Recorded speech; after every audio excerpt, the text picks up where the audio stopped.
నమస్తే. Welcome to AV foodies. ఈరోజు వీడియోలో ఎంతో టేస్టీగా ఉండే కట్టె పొంగల్‌ని చూపించబోతున్నాను. ఈ కట్టె పొంగల్‌ని దుర్గా నవరాత్రుల్లో అమ్మవారికి నైవేద్యంగా కూడా పెడతారు. అలాగే మనకి మార్నింగ్ టిఫిన్‌లోకి కూడా ఈ కట్టె పొంగల్‌ని ప్రిపేర్ చేసుకోవచ్చు.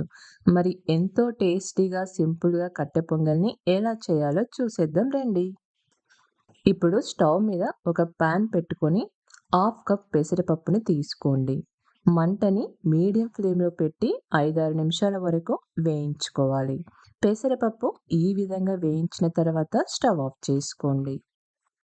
ఇప్పుడు ఒక గిన్నెని తీసుకొని ఏ కప్పుతో పెసరపప్పుని తీసుకున్నామో అదే కప్పుతో 1 కప్ రైస్‌ని తీసుకోండి. ఇప్పుడు ఇందులో వేయించి పెట్టుకున్న పెసరపప్పును వేసుకొని ఒక 2, 3 సార్లు కడగండి. ఇప్పుడు ఇందులో 6 కప్పుల వరకు వాటర్‌ని తీసుకోండి. ఇందులోనే ఒక టీ స్పూన్ సాల్ట్, 7, 8 మిరియాలు వేసి మూత పెట్టి స్టవ్ ఆన్ చేసి ఉడికించండి. మీరు కావాలి అంటే ఒక హాఫ్ ఎన్ అవర్ నానబెట్టుకున్న తర్వాత అయినా ఉడికించుకోవచ్చు. మంటని మీడియం ఫ్లేమ్‌లో పెట్టి మధ్య మధ్యలో కలుపుకుంటూ రైస్‌లోని వాటర్ అంతా దగ్గర పడేంత వరకు ఉడికించండి. వాటర్ దగ్గర పడిన తర్వాత గరిటెతో రైస్‌ని ఇలా స్మాష్ చేస్తూ మెత్తగా ఉడికించండి. మీరు కావాలి అంటే పప్పు గుత్తితో కూడా స్మాష్ చేసుకోవచ్చు. ఒకవేళ మీకు గట్టిగా అనిపిస్తే వాటర్‌ని వేడి చేసుకొని వేసుకోవాలి. ఇప్పుడు మనకి ఇదొక పక్కన ఉడుకుతూ ఉంటుంది. మరొక పక్కన పోపుని ప్రిపేర్ చేసుకుందాం. స్టవ్ ఆన్ చేసి పాన్ పెట్టుకొని 1 టేబుల్ స్పూన్ ఆయిల్‌ని, కొద్దిగా నెయ్యిని కూడా వేసుకుంటున్నాను. మీరు మొత్తం నెయ్యితో అయినా, మొత్తం ఆయిల్‌తో అయినా పోపుని వేసుకోవచ్చు.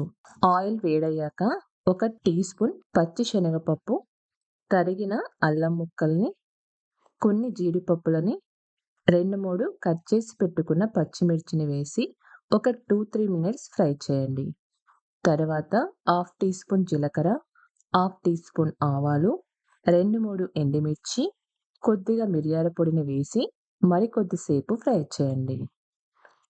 అలాగే కొద్దిగా ఇంగువ, కరివేపాకు, హాఫ్ టీ స్పూన్ పసుపుని వేసుకోండి. పసుపుని మీకు కావాలి అంటే వేసుకోవచ్చు, లేకపోతే స్కిప్ చేయొచ్చు. ఇప్పుడు కొంచెం సేపు ఫ్రై చేసి పక్కన ఉడుకుతున్న కట్టె పొంగలిలో వేసుకోండి. అంతా ఒకసారి ఇలా కలుపుకొని 2, 3 నిమిషాలు ఉడికించండి. అప్పుడు పోపులోని ఫ్లేవర్స్ అన్నీ పొంగలికి పట్టి మంచి టేస్ట్ వస్తుంది. ఇప్పుడు మనకు కట్టె పొంగలి రెడీ అయిపోయింది. ఇలా ప్రిపేర్ చేసుకున్న కట్టె పొంగల్‌ని నైవేద్యంగా కానీ, మార్నింగ్ టిఫిన్‌లోకి కానీ చాలా ఈజీగా, టేస్టీగా చేసుకోవచ్చు. ఒకసారి మీరు కూడా ఇలా ట్రై చేసి చూడండి.